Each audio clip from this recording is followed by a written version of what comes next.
Shalom, Bapak Ibu Saudara dimanapun berada, salam sejahtera bagi kita semua. Kembali lagi bersama saya, Vikaris Christine Okpiani, dalam renungan harian saat ini.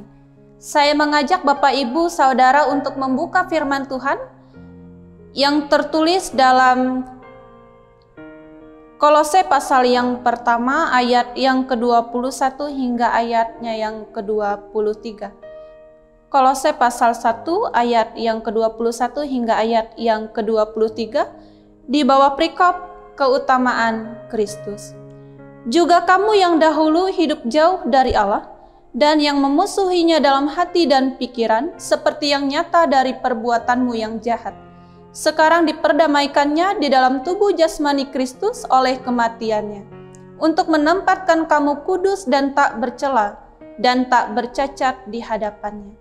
Sebab itu kamu harus bertekun dalam iman, tetap teguh dan tidak bergoncang, dan jangan mau digeser dari pengharapan Injil yang telah kamu dengar dan yang telah dikabarkan di seluruh alam di bawah langit. Dan yang aku ini, Paulus, telah menjadi pelayannya. Sedemikian jauh pembacaan Alkitab kita. Berbahagialah setiap orang yang mendengarkan firman Allah serta memeliharanya dalam kehidupannya hari lepas hari. Saya memberi tema kecil bagi kita sekalian, bertekun dalam iman. Bapak Ibu Saudara, kita adalah orang-orang berdosa yang membutuhkan pendamaian dengan Allah. Mengapa? Yang pertama, karena kita hidup jauh dari Allah, sebagaimana yang terdapat dalam ayatnya yang ke-21. Juga kamu yang dahulu hidup jauh dari Allah. Kemudian yang kedua, masih dalam ayat yang ke-21, karena kita memusuhi Allah dalam hati dan pikiran kita. Memusuhi Allah dalam hati dan pikiran bukan harus benar-benar membenci. Secara nyata, baik di dalam hati maupun pikiran, menganggap Allah sebagai musuh dari kita. Tetapi melalui hati dan pikiran, kita cenderung mempunyai keinginan untuk melakukan hal-hal yang tidak berkenan bagi Allah. Kita cenderung melakukan hal-hal yang tidak menyenangkan hati Allah, yang akhirnya kita wujudkan secara nyata melalui ucapan, perkataan, dan perbuatan yang jahat. Oleh sebab itu, murka Allah ada di antara kita sekalian. Tetapi karena begitu besar kasih Allah akan dunia ini, sehingga ia mengorbankan anaknya yang tunggal, yaitu Yesus Kristus, sebagai pengampunan bagi dosa kita sekalian. Siapa yang ditebus? Siapa yang diselamatkan? Dapat kita lihat dalam ayat yang ke-20. Oleh Dialah ia memperdamaikan segala sesuatu dengan dirinya, baik yang ada di bumi maupun yang ada di sorga. Ini berarti semua kita, sekalian kita, memperoleh perdamaian dengan Allah. Sekalian kita memperoleh keselamatan melalui pengorbanan Yesus Kristus. Apa tujuan perdamaian itu di dalam kehidupan kita? Dapat kita lihat dalam ayatnya yang ke-22.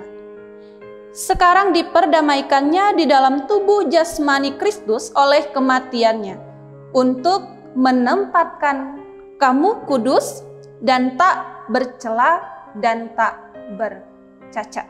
Yang pertama, tujuan perdamaian itu adalah kekudusan.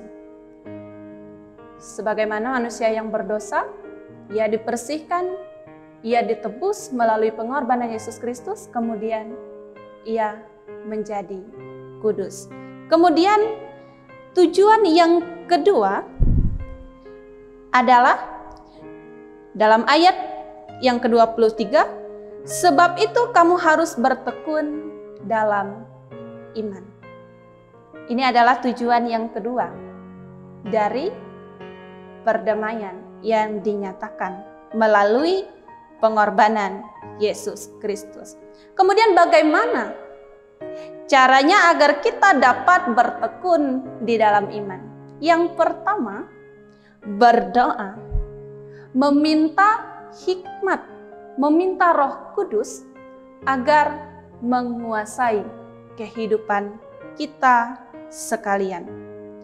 Meminta Roh Kudus untuk menguatkan dan meneguhkan iman kita. Kemudian cara yang kedua adalah belajar firman Tuhan. Melalui firman Tuhan, kita dapat lebih mengenal Allah di dalam kehidupan kita. Melalui firman Tuhan, kita dapat lebih mencintai Ia di dalam kehidupan kita. Dan melalui firman Tuhan, kita mengetahui apa yang berkenan bagi Allah dan apa yang tidak berkenan bagi Allah. Dan cara yang ketiga, cara yang terakhir adalah melayani. Melayani di dalam kehidupan kita, memberitakan kabar keselamatan agar nama Tuhan senantiasa dipuji dan dimuliakan.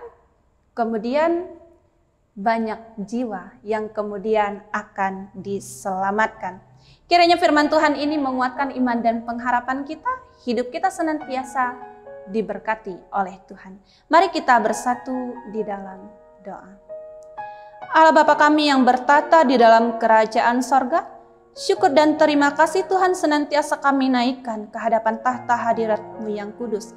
Terima kasih untuk waktu dan kesempatan untuk menikmati nafas kehidupan, kesehatan, kekuatan, umur yang panjang bersama dengan orang tua, keluarga, orang yang kami cintai dan kami kasihi di dalam kehidupan kami. Terima kasih Tuhan, untuk saat ini kami masih diberi kesempatan oleh Tuhan bersama belajar dan merenungkan akan kebenaran firman-Mu. Mampukan kami ya Tuhan untuk melakukan firman-Mu ini di dalam kehidupan kami pribadi lepas pribadi, hari lepas hari.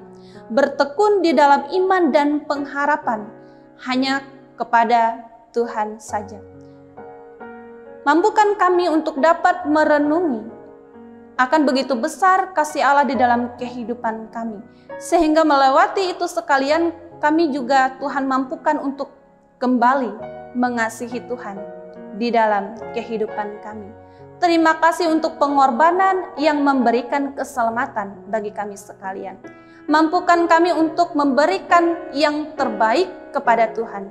Melewati tindakan hidup melalui ucapan perkataan kami, sehingga di dalamnya nama Tuhan senantiasa dipuji dan dimuliakan. Inilah doa dan permohonan kami Tuhan. Kami serahkan hidup dan kehidupan kami, keluarga kami, masa depan kami, hanya ke dalam tangan pengasihan Tuhan. Biarlah kehendak Tuhan yang terjadi di dalam kehidupan kami, jangan kehendak kami manusia yang terjadi. Karena rancangan Tuhan adalah rancangan damai sejahtera dan bukan rancangan kecelakaan. Ini doa dan permohonan kami. Pakailah hidup dan kehidupan kami untuk menjadi alat dan saksi di tengah-tengah dunia ini. Amin.